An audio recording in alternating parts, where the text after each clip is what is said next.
Por que você quer buscar ser diferente pro Joaquim? Os meus pais sempre foram muito amorosos, mas eu reconheço, assim, que era uma geração que colocava de castigo mesmo, e brigava, né? E até, assim, umas palmadas eram super... Sim, normais. tranquilas. Normal. Hoje em dia é até polêmico falar disso, né? É. Mas naquela época era super normal. Até Era. quando você não sei lá, via uma criança na rua fazendo uma malcriação, é falta de palmada. É normal. Falta de uns, né? Então, assim, naturalmente eu sinto, assim, eu já tive animal de estimação, né? E eu vou ser sincera aqui, eu percebia, inclusive tendo animal de estimação, tinha uma gatinha quando eu morava sozinha, fui morar sozinha e adotei uma gata.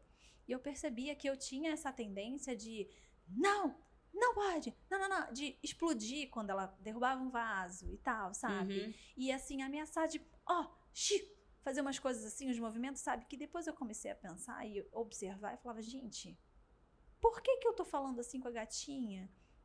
Isso eu ficava sozinha na minha casa, né? Depois, assim, muito arrependida de ter brigado, de ter feito sabe? Umas coisas assim. E eu falava, gente, por que eu tô tendo esse comportamento? Mesmo, né? Por que eu acho que ela vai entender e que ela vai parar de fazer porque eu fiz isso, né? E aí eu comecei a pensar, às vezes eu ligava pra minha mãe, aí chorava, falava, eu quase bati nela, eu ameacei bater nela, eu gritei com ela se escondeu de mim, ela teve medo de mim, porque é horrível ver uma pessoa com medo de você, né? Eu já vi até amigas, mães, que já choraram, desabafaram comigo, falando que gritaram com a filha e foi a pior coisa do mundo, foi ver aquela carinha assim, levando susto. Nossa, que aí depois começou a chorar e se sentiu a pior pessoa do mundo. É verdade. E realmente é muito ruim você colocar medo em alguém, né? E aí quando eu via a gatinha se assustando comigo e correndo, e depois eu falava, não, desculpa, era uma coisa até meio, parecia bipolar, eu brigava e logo depois eu falava, não, desculpa, vem cá. Eu falava, gente, isso não é saudável, nem pra mim emocionalmente, nem pra gata, né? E assim, era um animalzinho de estimação e eu comecei a pensar, como que eu vou fazer quando eu tiver filho?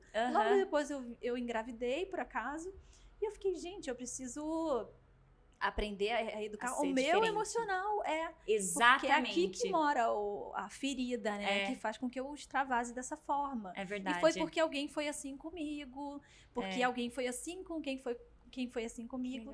E aí é um caminho que a gente precisa... Alguém precisa colocar uma barreira e mudar, né? E é muito difícil. Porque, assim, nossa, quanto mais eu lia sobre isso, mais eu pensava, será que eu vou conseguir ser assim? E eu, ok, vou conseguir, já tô bem, assim, abastecida com informações. E aí vem o Joaquim e muitas vezes sobe o sangue, né? Eu bebê ainda. E a gente sente, assim, que, ai, meu Deus, um estresse que às vezes é o cansaço, é a falta de sono. Não é só porque o bebê te estressou, né? Mas são vários fatores que a gente se sente fragilizado emocionalmente.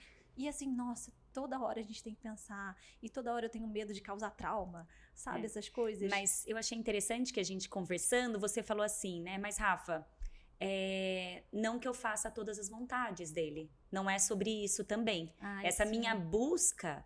E isso a gente entra um pouco no assunto de autoritarismo e permissividade, né? O que a gente vê também, esse limiar, ele é muito tênue. Da passividade. Da passividade. E você, igual você comentou, você é delicada, você é tímida.